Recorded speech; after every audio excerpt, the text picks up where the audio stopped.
ਇਸ ਤਰ੍ਹਾਂ ਜਦ ਕਈ ਬਰਸ ਨਾਮਦਾਨ ਵੰਡਦਿਆਂ ਬਤੀਤ ਹੋ ਗਏ ਅਤੇ ਸਿੱਖ ਸੰਗਤਾਂ ਵਿੱਚ ਭਗਤੀ ਦਾ ਬਹੁਤ ਪ੍ਰਕਾਸ਼ ਹੋ ਗਿਆ, ਤਦ ਸ੍ਰੀ ਗੁਰੂ ਨਾਨਕ ਦੇਵ ਜੀ ਨੇ ਪਰਖਣ ਵਾਸਤੇ ਵਿਚਾਰ ਕੀਤੀ। ਇਹ ਵਿਚਾਰ ਕਰਕੇ ਗੁਰੂ ਜੀ ਨੇ ਆਪਣੇ ਸਿੱਖ ਸੇਵਕਾਂ ਨੂੰ ਕਿਹਾ ਕਿ ਅੱਜ ਤੋਂ ਲੰਗਰ ਇੱਕ ਵੇਲੇ ਹੋਇਆ ਕਰੇਗਾ। ਖੇਤੀ ਦਾ ਕੰਮ ਬੜੇ ਜ਼ੋਰ ਨਾਲ ਕਰਿਆ ਕਰੋ, ਜਿਸ ਨਾਲ ਅੰਨ ਬਹੁਤ ਹੋਵੇ। ਜਦ ਸਿੱਖਾਂ ਨੇ ਇੱਕ ਵਾਰ ਦਿਹਾੜੀ ਵਿੱਚ ਲੰਗਰ ਵਰਤਦਾ ਵੇਖਿਆ ਤਾਂ ਬਹੁਤ ਸਿੱਖ ਕਰਤਾਰਪੁਰ ਛੱਡ ਕੇ ਘਰਾਂ ਨੂੰ ਚਲੇ ਗਏ। ਕਈ ਸਿਆਣੇ ਸਿੱਖ ਹਲ ਵਾਹੁੰਦੇ ਅਤੇ ਇੱਕ ਡੰਗ ਰੋਟੀ ਖਾ ਕੇ ਗੁਜ਼ਾਰਾ ਕਰਦੇ ਰਹੇ। ਉਪਰੰਤ ਉਹ ਛੱਡ ਕੇ ਘਰਾਂ ਨੂੰ ਚਲੇ ਗਏ। ਜਦ ਪਿੱਛੇ ਅੱਧੇ ਕੁ ਸਿੱਖ ਰਹਿ ਗਏ ਤਾਂ ਗੁਰੂ ਜੀ ਨੇ ਸਭ ਨੂੰ ਕਿਹਾ, ਵਾਹੀ ਦਾ ਕੰਮ ਮਨ ਲਾ ਕੇ ਕਰਿਆ ਕਰੋ ਤੇ ਲੰਗਰ ਦੂਸਰੇ ਦਿਨ ਕਰਿਆ ਕਰੋ। ਜਦ 10 ਕੁ ਦਿਨ ਇਸ ਤਰ੍ਹਾਂ ਬੀਤ ਗਏ ਤਾਂ ਬਹੁਤ ਸਾਰੇ ਸਿੱਖ ਭੁੱਖ ਤੋਂ ਤੰਗ ਆ ਕੇ ਘਰਾਂ ਨੂੰ ਚਲੇ ਗਏ।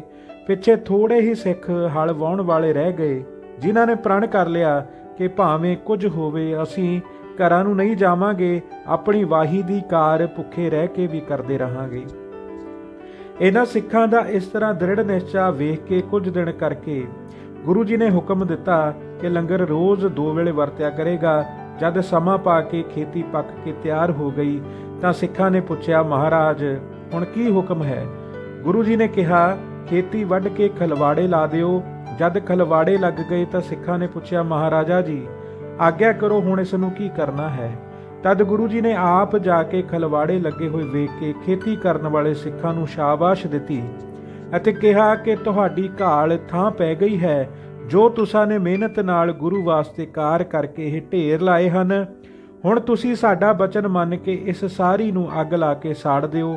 ਇਹ ਬਚਨ ਸੁਣ ਕੇ ਸਿੱਖ ਹੈਰਾਨ ਰਹਿ ਗਏ ਕਿ ਇਤਨੀ ਮਿਹਨਤ ਨਾਲ ਪੈਦਾ ਕੀਤਾ ਹੋਇਆ ਇਤਨਾ ਅੰਨ ਸਾੜ ਦੇਣ ਵਾਸਤੇ ਕਹਿੰਦੇ ਹਨ। ਅਸੀਂ ਆਪਣੀ ਹੱਥੀਂ ਤਾਂ ਇਸ ਨੂੰ ਫੂਕ ਨਹੀਂ ਸਕਦੇ।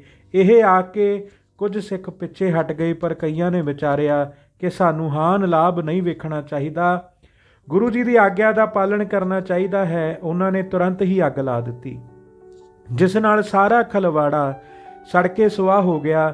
ਫਿਰ ਜਦ ਕੁਝ ਸਮਾਂ ਬੀਤ ਗਿਆ ਤਾਂ ਗੁਰੂ ਜੀ ਨੇ ਇੱਕ ਹੋਰ ਸਾਂਗ ਰਚਨਾ ਕੀਤਾ। ਲੱਕ ਨਾਲ ਛੁਰਾ ਬੰਨ੍ਹ ਲਿਆ ਤੇ ਆਪਣਾ ਭਿਆਨਕ ਡਰਾਉਣਾ ਰੂਪ ਬਣਾ ਲਿਆ। ਆਪਣੇ ਅੱਗੇ ਕੁਝ ਸੂਰੀਆਂ ਲਾ ਲਈਆਂ ਅਤੇ ਪਿੱਛੇ ਕੁਝ ਕੁੱਤੇ। ਆਪ ਪਿੰਡ ਤੋਂ ਬਾਹਰ ਨਿਕਲ ਕੇ ਖੜੋ ਗਏ।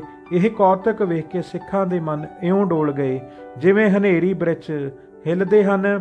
ਸਾਰੇ ਪਿੱਛੇ ਹਟ ਗਏ ਅਤੇ ਗੱਲਾਂ ਕਰਨ ਲੱਗੇ ਕਿ ਗੁਰੂ ਜੀ ਦੀਵਾਨੇ ਹੋ ਗਏ ਹਨ, ਹੁਣ ਸਾਡਾ ਉਹਨਾਂ ਨਾਲ ਨਿਰਬਾਹ ਕਿਸ ਤਰ੍ਹਾਂ ਹੋ ਸਕਦਾ ਹੈ।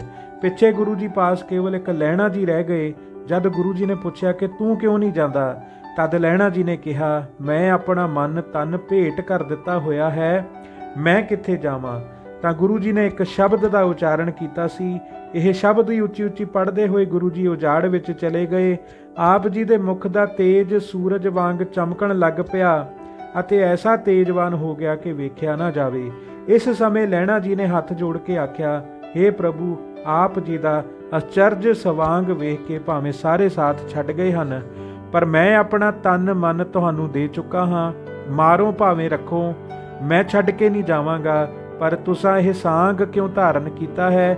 ਗੁਰੂ ਜੀ ਨੇ ਕਿਹਾ, ਸਾਡੇ ਮਨ ਇਸ ਤਰ੍ਹਾਂ ਹੀ ਆਈ ਕਿ ਮੇਰੇ ਪਾਸ ਕੋਈ ਮਨੁੱਖ ਨਾ ਹੋਵੇ। ਤੂੰ ਦੇਰ ਕਿਉਂ ਲਾਈ ਹੈ? ਜਾ ਦੌੜ ਜਾ, ਬਚਨ ਮੰਨ ਕੇ ਵਾਪਸ ਚਲਿਆ ਜਾ। ਲਹਿਣਾ ਜੀ ਨੇ ਹੱਥ ਜੋੜ ਕੇ ਆਖਿਆ, ਗੁਰੂ ਜੀ ਦੀ ਆਗਿਆ ਨਾ ਮੋੜਨ ਵਾਲੀ ਹੁੰਦੀ ਹੈ, ਮੈਂ ਸਿਰ ਮੱਥੇ ਤੇ ਮੰਨਦਾ ਹਾਂ।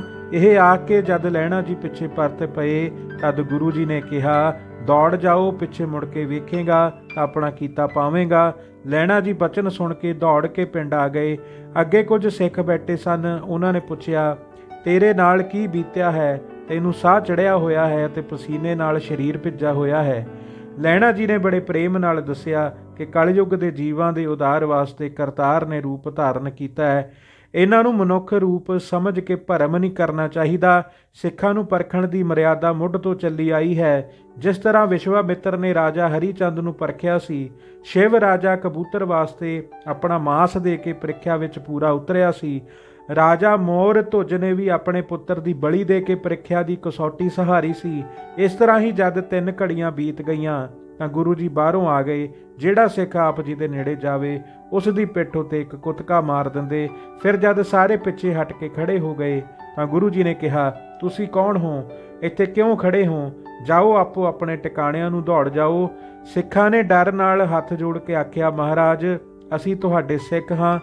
ਜਿਹੜਾ ਇਸ ਤਰ੍ਹਾਂ ਆਖੇ ਗੁਰੂ ਜੀ ਉਸ ਨੂੰ ਵੀ ਇੱਕ ਕੁੱਤਕਾ ਠੋਕ ਦੇਣ। ਇਸ ਤਰ੍ਹਾਂ ਮਾਰ ਖਾ ਕੇ ਬਹੁਤ ਸਾਰੇ ਸਿੱਖ ਭੱਜ ਗਏ। ਜਿਹੜੇ ਕੁਝ ਪਿੱਛੇ ਰਹਿ ਗਏ ਉਹਨਾਂ ਨੂੰ ਪੁੱਛਣ ਲੱਗੇ, ਤੁਸੀਂ ਕਦੋਂ ਦੇ ਸਿੱਖ ਬਣੇ ਹੋ? ਸਿੱਖਾਂ ਨੇ ਕਿਹਾ, ਅਸੀਂ ਤਦੋਂ ਦੇ ਸਿੱਖ ਹਾਂ ਜਦੋਂ ਦੇ ਤੁਸਾਂ ਸਾਨੂੰ ਸਿੱਖ ਬਣਾਇਆ ਹੈ। ਤਦ ਗੁਰੂ ਜੀ ਨੇ ਕਿਹਾ, ਜੇ ਤੁਸੀਂ ਮੇਰੇ ਸਿੱਖ ਹੋ ਤਾਂ ਮੇਰੇ ਪਿੱਛੇ ਆ ਜਾਵੋ, ਦੇਰੀ ਨਾ ਕਰੋ। ਇਸ ਤਰ੍ਹਾਂ ਆਖ ਕੇ ਅੱਗੇ ਤੁਰ ਪਏ ਤੇ ਜਿਹੜੇ ਥੋੜੇ ਜਿਹੇ ਸਿੱਖ ਉੱਥੇ ਸਨ ਉਹ ਆਪ ਜੀ ਦੇ ਪਿੱਛੇ ਲੱਗ ਤੁਰੇ। ਜਦ ਬੀਆਬਾਨ ਉਜਾੜ ਆ ਗਈ ਤਾਂ ਸਿੱਖੀ ਨੂੰ ਪਰਖਣ ਵਾਸਤੇ ਇੱਕ ਸਾਂਗ ਵਰਤਾਇਆ। ਉਸ ਉਜਾੜ ਵਿੱਚ ਇੱਕ ਅਰਥੀ ਉੱਤੇ ਮੁਰਦਾ ਪਿਆ ਹੋਇਆ ਵੇਖਿਆ, ਜਿਸ ਉੱਤੇ ਚਿੱਟੀ ਚਾਦਰ ਦਿੱਤੀ ਹੋਈ ਸੀ ਅਤੇ ਪਾਸ ਲੱਕੜਾਂ ਦੀ ਚਿਖਾ ਬਣੀ ਹੋਈ ਸੀ।